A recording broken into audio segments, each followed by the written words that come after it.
শুনেন, আমার ফেসবুকে আমি একদিন একটা হাঁসের ছবি দিয়েছিলাম, 4-5 বছর আগের কথা এটা।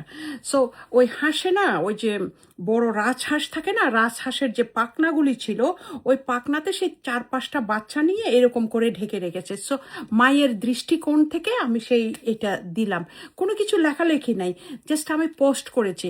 আমি তার কন্ট্রোলে ছিলাম, তার প্রবলেম হবে, তার রেপুটেশন খারাপ হবে, তার এত সুন্দরী বউ ছিল, মানুষ তাকে বলবে এত সুন্দরী বউ ছিল, তারপরে কেন ওই হোটেলের মাতারির কাছে গেছে, এগুলো তার রেপুটেশন খারাপ হবে দেখা আমি ফেসবুকে ছবি দিতে পারতাম না, কিছু দিতে পারতাম না। তা আমি একটা ওই যে ওই হাঁসের মানে রাজহাঁসের একটা ছবি পোস্ট করেছি, কত সুন্দর সে বাচ্চাগুলাকে নিয়ে মানে হাঁসের মানে সাগরের মধ্যে ভাসতেছে। তা আমার একটা মায়া লাগলো যে মা মা জিনিসটা এমনই, সে মানুষ হোক আর পশু হোক বা হাঁস মুরগি হোক, মা তো মাই, দেখো বাচ্চাগুলাকে কিরকম করে রেখেছে। আমি এইটা পোস্ট করেছি, এই মাতারি শয়তানের বাপ দাদা 14 গোষ্ঠী কিরকম, ওর 14 গোষ্ঠীটা খারাপ, শয়তানের বেটি শয়তান।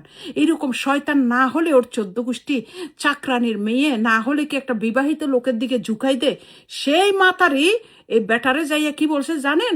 7-5-13 দিয়ে বুঝাইছে, বলে কি, দেখো দেখো দেখো সোনা জানু, ওরে মা, ওরে বাবা, ওরে বাতারি, ওরে মোর বাথার বাথার বাথার, ওরে মনু, দেখো দেখো দেখো। এটা কেনা, দেখো দেখো দেখো, তোমার আগের বউয়ে তোমার প্রথম স্ত্রী কিতা উঠছে। হলো কি কি কি কি বেড়া এসে কয় সুমা সুমি কইরে একেবারে, বলে কি বলছে কি বলছে, দেখাও দেখাও। তো দেখাচ্ছে, কয় দেখো কি যে হাঁস দিয়ে বুঝাচ্ছে তুমি আগের ঘরের বাচ্চা আর পরের ঘরের বাচ্চা নিয়ে তুমি সাগরের মধ্যে ভাসতেছ। ও রে ভাই বন্ধুরা, আপনারা এখানে যারা আছেন তারা আমাকে একটা গালি দিয়ে বলেন, গালি দিয়ে বলেন বলেন বলেন বলেন বলেন, আমি বুঝালাম কি একটা হাঁস তার বাচ্চাদেরকে নিয়ে সাগরে ভাসতেছে। আমি আপনাদেরকে ছবিটা আবার পাঠাবো। আর সেই বলতেছে তার এত জ্ঞান, বাংলাদেশের অশিক্ষিতর বাচ্চা অশিক্ষিত, বাংলাদেশের সমস্ত লেখাপড়া সে সব করে ফেলেছে, তার ভাতারে তো অটো পাস করছে, আর সেই তো মানে সমস্ত লেখাপড়া করে ফেলছে। সেই বুঝে নিছে কি যে আগের ঘরের বাচ্চা আর পরের ঘরের বাচ্চা নিয়ে বেটা সাগরের মধ্যে ভাসতেছে, বেটার দুঃখে কষ্টে আমি খুশি হয়েছি, ডান্স করতেছি। আপনারা বুঝতে পেরেছেন কিরকম মন মানসিকতার মানুষ তারা, কি ধরনের তারা চিন্তা ভাবনা। আমি বুঝেছি কি, হে মাতারি বুঝছে কি। বেটা কি করছে দেখেন, বেটার তো নুনু নাই, বেটা তো হিসলা, বেটা তো নুনু ছাড়া, বেটা টুনটুনি নাই তো, টুনটুনি তো বেটি মনে হয় কাইটেই দিছে। এটি কার থেকে বাচ্চা নিছে ডিএনএ টেস্ট করান গিয়ে, ওই আমি থাকতে যা ছিল ছিল আর কি। টুনটুনি থাকলে কি বেটা এটা আমার এসে জিজ্ঞেস করতে পারে? আমি কি বেটার বউ আছিলাম, বেটার গার্লফ্রেন্ড আছিলাম?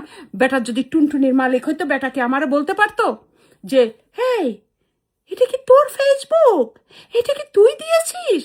আমি তাদের সংসার অশান্তি লাগবে দেখা ভাই বোনেরা দেখেন, আমি তারপরও বলেছি এটা আমার ফেসবুক না, এটা আমি না, এটা যদি আমি হইও থাকি তাহলে এখানে তো আপনাদের নাম নেওয়া হয় নাই, আপনাদেরকে কিছু বলা হয় নাই, বলা হয় নাই যে তারা দুঃখে সাগরে ভাসতেছে। এটা একটা মার দৃষ্টিকোণ, মার ছবি, একটা হাঁস তার মার ছবিকে নিয়ে ইয়া করতেছে, সাগরে আসে সেভ করতেছে সন্তানকে।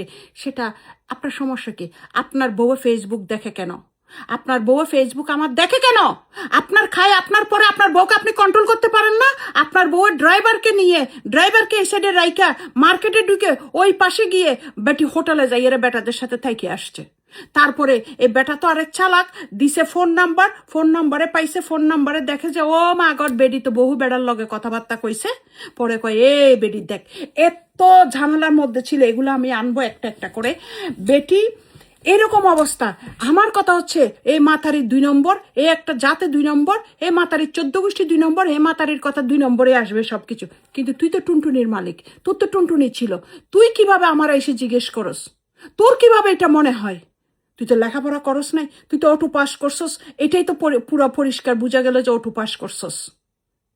আমার এসে জিজ্ঞেস করস, আমারে খবরদারি করস, আমারে ধমক হুমকি দেস, আমারে থাপ্পড় মারস, আমারে জোতা দিয়ে পিটাস, তোর কোনো অধিকার আছে সেটা? কিন্তু ভাই বোনেরা, আমি চুপ মেরেছিলাম, আমি কিছু বলিনি, প্রতিবাদ করিনি, আপনাদের কাছে আসিনি। বলেন আমার কি এটাই অপরাধ? আমি একটা হাঁসের পোস্ট দিয়েছিলাম 4-5 বছর আগে ফেসবুকে। তার বউয়ে যাইয়ে বলছে, আমি বুঝাচ্ছি ওই পোস্টের মাধ্যমে কত জ্ঞানী দেখেন, যে আগের ঘরের বাচ্চা পরের ঘরের বাচ্চা নিয়ে সে ওখানে আটকে গেছে। কত জ্ঞানী দেখেন। এবং এই টুনটুনি সারা বেটা আমার কাছে এসে সেটা নিয়ে ঝগড়াঝাটি করে মারামারি করে আমার সাথে, লন্ডনে বসে। চিন্তা করেন আপনি, চিন্তা করেন। তারপরও আমি কিছু বলিনি। এখন আমি এই চুপ থাকাতে থাকাতে আমার বাচ্চাগুলো নিয়ে গেছে। আমি ভাবছিলাম যে আমার বাচ্চাগুলোকে ভালোবাসবে, আমার বাচ্চাগুলি ভালো থাকবে, বাবার অর্থ সম্পদ আছে, ঠিক আছে, নিতে চাচ্ছে যখন। বাবা তো আমি দেখেছি বাবা ভালোবাসতো, বাবা চোখ খুলতো বাচ্চাদের দেখে, প্রথম মেয়ে। কিন্তু এরকম হবে এটা তো আমি কখনো কল্পনা করিনি। আমাকে তারা আজকে এখানে নিয়ে আসছে ভাই বোন, আমি আসতে চাইনি, আমি এখনো চাই না, আমি এখনো তাদের ভালো চাই। তোমরা ভালো থাকো, 2 দিনের দুনিয়া, এখানে এত ঝামেলা করার দরকার নেই। রে, তুমি টুনটুনির মালিক, তোমার মাথায় মাস্টারে বলেছিল ঈসা মাছের মাথা, প্লিজ মাথার মধ্যে কিছু মগজ ঢোকাও, কিছু হরলিক্স খাও। বেডিকে তো এখন বললাম না, গরুর দুধ খাও, মানুষের না, গরুর দুধ খাও, একটু মাথায় ব্রেন আসুক। বুঝতে পেরেছ?